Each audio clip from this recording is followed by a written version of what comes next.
Hi friends, எல்லோரும் லைக்லாம் okay. So today நம்ம பார்க்க போகிற டாபிக் என்னன்னு பார்த்தீங்கன்னா, கொசுவை விரட்டக்கூடிய நவீன முறை. நவீன முறை வடிவேல் படத்தில் மாதிரி மூட்டைப்பூச்சி நசுக்க போகிறேன், மூட்டைப்பூச்சியை பிடிச்சி நசுக்கிறது கிடையாதுங்க நான் சொல்ல போகிறது. ஸோ இப்போ நீங்கள் பார்க்குற டாப்பிக்கில் பொறுத்தளவு, அதாவது இயற்கையான முறையில் எப்படி கொசுவை உங்களை கடிக்காமல் நம்ம தப்பிக்கலாம் அப்படின்றத பற்றி தான் சொல்ல போகிறேன். ஸோ இயற்கையான முறைன்னு நீங்கள் தெரிஞ்சிருப்பீங்க சரியா. இயற்கையான எதை சொல்ல போகிறேன், செடி கொடிகள் அந்த மாதிரி இயற்கையாக விளையக்கூடிய விஷயத்தை சொல்ல போகிறேன். ஸோ இயற்கையாக என்ன பண்ணணும்னு பார்த்தீங்கன்னா, துளசி இலையை எடுத்துக்கோங்க. துளசி இலையை எடுத்துகிட்டு அதை அரைச்சிக்கோங்க. அரைச்சிட்டு அதை சல்லடை எடுத்துக்கோங்க. அதை சாரை ஃபுல்லாக அப்படியே இழுத்துருங்க சரியா. சல்லடை ஃபுல்லாக சாரை இழுத்துட்டு அதை என்ன பண்ணணும், அந்த சாரை ஒரு பாக்ஸில், அதாவது ஒரு பாட்டில் கூட எடுத்துக்கோங்க. பாட்டில் எடுத்துகிட்டு ஒன்று ஸ்ப்ரே பண்ணுற மாதிரி பாட்டிலாக இருந்தாலும் ஓகே, இல்லை நீங்கள் நார்மலாக வாட்டர் எடுத்து அதில் ஒரு ஹோலை இன்சர்ட் பண்ணிவிட்டு அதை கூட நீங்கள் எடுத்து யூஸ் பண்ணிக்கலாம் சரியா. ஃப்ரீ ஆஃப் காஸ்ட்டில் நீங்கள் யூஸ் பண்ணணுன்னா கூட யூஸ் பண்ணிக்கலாம் ஓகேவா. ஸோ இப்போ நீ இயற்கையான முறைன்னு சொல்லிட்டு இதுக்கு ஒரு செலவு பண்ணணும் அப்படின்பீங்க. அதுக்கு 50 ரூபா லிக்விட் வாங்கி நான் வச்சுட்டு போயிடுவேன், இல்லை கொசுபத்தி ஒரு 5 ரூபாய்க்கு கொசுபத்தி வாங்கி வச்சுட்டு போயிடுவேன்னு நான் சொல்லுவீங்க. ஸோ அது வேணாம் அப்படின்றதுனால தான் இயற்கையான துளசி மட்டும் வாங்குங்க. இல்லை துளசி செடி இருந்தாலும் சரி, துளசி நீங்கள் சாப்பிட்றதுக்கு வாங்குவீங்க, இல்லை கோயிலுக்கு பண்ணிக்கலாம் சாரடையே வாங்குவீங்க. ஸோ அந்த மாதிரி உங்கள் வீட்டில் இருக்கக்கூடிய இல்லை சாமிக்கு வைக்கக்கூடிய அந்த துளசியை எடுத்து அதை அரைச்சிட்டு சாரை பிழிஞ்சிட்டு அந்த சாரை எடுத்து ஒரு ஸ்ப்ரே பண்ணி 4 மூலையில் அடிச்சு விட்டீங்க.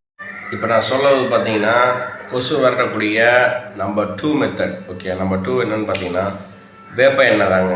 வேப்ப எண்ணெய் எடுத்துக்கோங்க. அது என்ன பண்ணிங்கன்னா, நார்மலாக வேப்ப எண்ணெய் பொறுத்தளவுக்கு கொப்புன்னு வாடை அடிக்கும் சரியா. ஸோ வேப்ப எண்ணெய் எடுத்து உங்களை எந்தெந்த இடத்துல கொசு கடிக்குதோ அந்தந்த இடத்துல பார்த்தீங்கன்னா அப்படியே அப்ளை பண்ணிக்கோங்க. ஒன்று நார்மலாகவும் அப்ளை பண்ணலாம், இல்லை லைட்டாக கொஞ்சம் வாட்டர் ஏதாவது மிக்ஸ் பண்ணிவிட்டு கூட நீங்கள் கையில் தடவலாம். இன்கேஸ் உங்களை காலில் கொசு கடிக்குது அப்படின்னா காலில் நீங்கள் அப்ளை பண்ணிக்கலாம். உங்களை எந்த இடத்துல கொசு கடிக்குதோ அந்த இடத்துல நீங்கள் அப்ளை பண்ணிவிட்டு நீங்கள் தூங்குனீங்கன்னா உங்களை கொசு அட்டாக்கே பண்ணாத. கொசு உங்களை பார்த்தா நீங்கள் அந்த வேப்ப எண்ணெயை பார்த்து அப்ளை பண்ணியிருக்கிறத பார்த்தா அது அட்டாக் ஆகி ஓடி போயிடும். ஸோ இது நம்பர் 2 ரெமெடி. ஸோ இப்போ நம்பர் 3 மெத்தட் என்னென்னு பார்த்தீங்கன்னா, எதை பற்றி சொல்ல போகிறேன்னு பார்த்தீங்கன்னா, ஈஸியான மெத்தட் ஓகேவா. ஸோ நீங்கள் நார்மலாக உங்களுக்கு திருஷ்டியை கழிக்கணும் அப்படின்னு என்ன பண்ணுவீங்க, சூடம் பொறுத்தீங்க. ஸோ அந்த சூடத்தை என்ன பொறுத்தணும், ரோட்டில் பொறுத்தீங்க இல்லை வாசலில் பொறுத்தீங்க.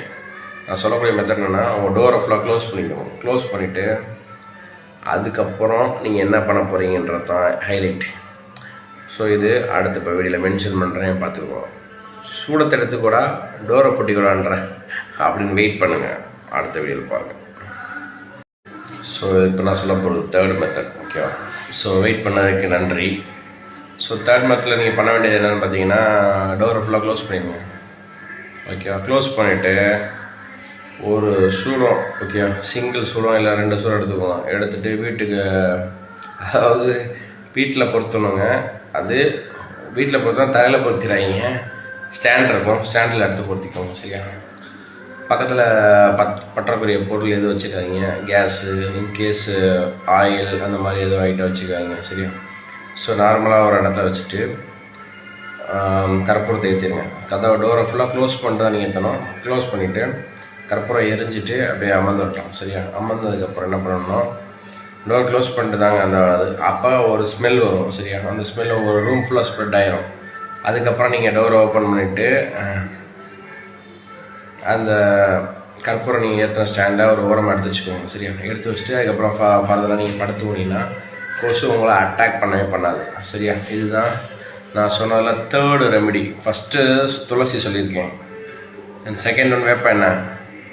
தென் 3rd மெத்தட் என்னென்னு பார்த்தீங்கன்னா, இப்போ சொன்னது தான். அது என்ன சொன்னேன், கற்பூரம் சரியா. இதெல்லாம் வீட்டில் கூடிய நம்ம கிடைக்கக்கூடியதை வச்சு நம்மளாம் செய்யக்கூடிய ரெமெடிஸ். இது எதுக்கடா அப்படி பண்ணிக்கிட்டு இருக்கேன், நான் கொசுபத்தி வாங்கி வச்சுருக்கேன்னா அது உங்கள் இஷ்டம், நான் சொல்கிறதுக்கு ஒன்றும் கிடையாது சரியா. ஸோ இப்போ நான் சொல்லக்கூடிய மெத்தட் பார்த்திங்கன்னா number 4th method okay. 4th மெத்தடில் நான் இப்போ கொசு வெட்டக்கூடிய அதை பற்றி என்ன சொல்ல போகிறேன்னு பார்த்தீங்கன்னா, இந்த மெத்தட் நம்பர் 4ல் என்ன பண்ணணும்னு பார்த்தீங்கன்னா, இது லெமன் பீஸ் இருக்கும் ஓகேவா. ஸோ லெமன் பீஸ் எடுத்துக்கோங்க உங்கள் வீட்டில் இருக்குது ஓகே. லெமன் பீஸ் அது கிராம்பு இருக்கும் ஓகே. கிராம்பு பொறுத்தவரை நம்ம பல்லுக்கு ஏதாவது வலி வீக்கம் அப்படின்னா எடுத்து வைப்பாங்க. ஸோ அந்த மாதிரி கிராமை அந்த லெமன் பீஸை அப்படியே கட் பண்ணிடுங்க. கட் பண்ணிவிட்டு அதில் ஒரு 2 கிராம்பை மட்டும் ஃபிட் பண்ணிடுங்க. ஃபிட் பண்ணிவிட்டு எங்கன்னா கொசு உங்களை கடிக்குதோ உங்கள் பக்கத்தில் அப்படியே அந்த லெமன் பீஸ் இருக்குல்ல ஓப்பன் நல்லா கிராம்பை சொருகிடுங்க. கிராம்பு பீஸ் அப்படி சொருகிட்டு அந்த லெமன் பீஸை பக்கத்தில் வச்சுருங்க. சரியா? பக்கத்தில் ஃபஸ்ட்டு நீங்கள் படுத்துருந்தீங்கன்னா அவங்களுக்கு கொசு கிடைக்காது. ஏமா லெமன் ப்ளஸ் கிராம்பு வாடகைக்கு கொசு உங்களை அண்டாது. ஓகே. ஸோ இப்போ ஃபுல்லாக எதுக்கு டெங்கு காய்ச்சல் அது எதுன்னு வருது அப்படின்ட்டு நிறையா பேர் பார்த்தீங்கன்னா கொசுபத்தி மேட்டு ஓகேவா லிக்விடு அதெல்லாம் வாங்குறீங்க. அதெல்லாம் கெமிக்கல்ஸ் தான். சரியா? இது உங்களுக்கு இயற்கை முறையில் அதாவது இயற்கை கிடைக்கக்கூடிய அவங்க வீட்டில் இருக்க பொருள் ஓகேவா இல்லை நீங்கள் வாங்கி உபயோகப்படுத்தக்கூடிய பொருள்லேருந்து எதுவும் கெமிக்கல் இருக்காது. இப்போ வீட்டில் சில்ட்ரன்ஸ் இருந்தால் கூட லெமனை வெட்டி வச்சிங்கன்னா ஒன்றும் ஆகாது. சரியா? இதே நீங்கள் ஏதாவது லிக்விட் வாங்கி வச்சிங்க வாயில் வச்சுருச்சுனா கஷ்டம். சரியா? அதனால் இந்த மெத்தட் 4 மெத்தட். அடுத்து நான் பார்க்க போகிற 5th மெத்தட் அதை சொல்கிறேன், கேட்டுக்கோங்க. இந்த வீடியோ பிடிச்சிருந்தா லைக் பண்ணுங்கள், ஃப்ரெண்ட்ஸுக்கு ஷேர் பண்ணுங்கள், சப்ஸ்கிரைப் பண்ணுங்கள். ஓகே. 5th மெத்தட் இப்போ நான் சொல்ல போகிறது பார்த்தீங்கன்னா கொசுவை விரட்டக்கூடிய மெத்தடில் நம்பர் 5th மெத்தட். ஓகேவா? ஸோ இதுதாங்க ரொம்ப இம்பார்ட்டண்டான மெத்தடு. இதில் என்ன சொல்ல போகிறோன்னு பார்த்தீங்கன்னா வெள்ளைப்பூடு அப்படின்றது உங்கள் எல்லாருக்குமே தெரியும். சரியா? ஸோ வெள்ளைப்பூடு அதாவது காஸ்ட்லி தாங்க வெள்ளைப்பூடு, நான் அக்செப்ட் பண்ணிக்கிறேன். கிலோ பார்த்தீங்கன்னா 400 ரூபா இருக்குது, 300 ரூபா இருக்குது. சரியா? நீங்கள் அவ்வளோ தூரத்து காஸ்ட்லியான வெள்ளைப்பூடு நீங்கள் வாங்கணும் அவசியம் இல்லை.